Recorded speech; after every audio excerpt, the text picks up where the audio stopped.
پیارے بچوں، السلام علیکم ورحمۃ اللہ وبرکاتہ۔ آج ہم حدیث نمبر 30 یاد کریں گے انشاءاللہ۔ اعوذ باللہ من الشیطان الرجیم، بسم اللہ الرحمن الرحیم، صلی اللہ علی محمد صلی اللہ علیہ وسلم۔ قال رسول اللہ صلی اللہ علیہ وسلم، النظافۃ نصف الایمان۔ ترجمہ، صفائی آدھا ایمان ہے۔ بچوں، ایمان کا مطلب ہے اللہ تعالیٰ اور اس کے رسول صلی اللہ علیہ وسلم پر یقین رکھنا اور ان کے حکم ماننا۔ اب سوچو، اگر صفائی کو آدھا ایمان کہا گیا ہے تو اس کی کتنی بڑی اہمیت ہوگی۔ یعنی اگر کوئی بندہ گندا رہتا ہے، اپنے کپڑے نہیں دھوتا، کمرہ صاف نہیں کرتا، ہاتھ نہیں دھوتا، تو اس کا ایمان ادھورا رہ جاتا ہے۔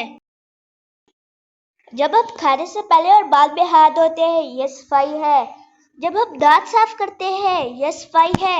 جب ہم اپنے کمرے، بستے اور کپڑوں کو صاف رکھتے ہیں، یہ صفائی ہے۔ یہاں تک کہ راستے سے کانٹا یا پتھر ہٹانا بھی صفائی ہے، اور صدقہ بھی۔ تو بچوں، آج ہم نے کیا سیکھا؟ ہم نے سیکھا کہ صفائی آدھا ایمان ہے۔ ہمیں اپنے جسم، کپڑوں، گھر اور اسکول کو صاف رکھنا چاہیے۔ صاف ستھری زندگی اللہ کو بھی پسند ہے اور لوگوں کو بھی۔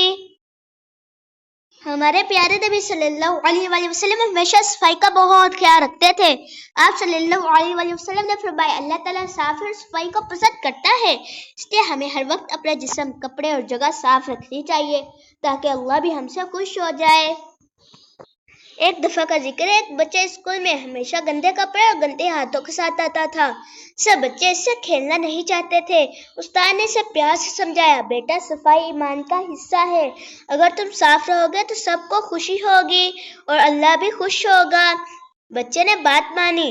اگلے دن صاف کپڑوں میں آیا، دانت برش کیے ہوئے تھے اور ہاتھ بھی دھلے ہوئے تھے۔ اب سب دوستوں نے اس سے کھیلنا شروع کر دیا اور وہ بچہ بہت خوش ہوا۔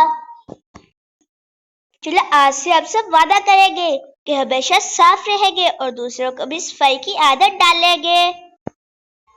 بچوں، کھانے سے پہلے ہمیں کیا کرنا چاہیے؟ کیا راستے سے کانٹا ہٹانا بھی صفائی ہے؟ اگر ہم گندے کپڑے پہنے تو کیا ہمارا ایمان مکمل ہوگا؟ جزاکم اللہ، فی احسن جزا، فی امان اللہ۔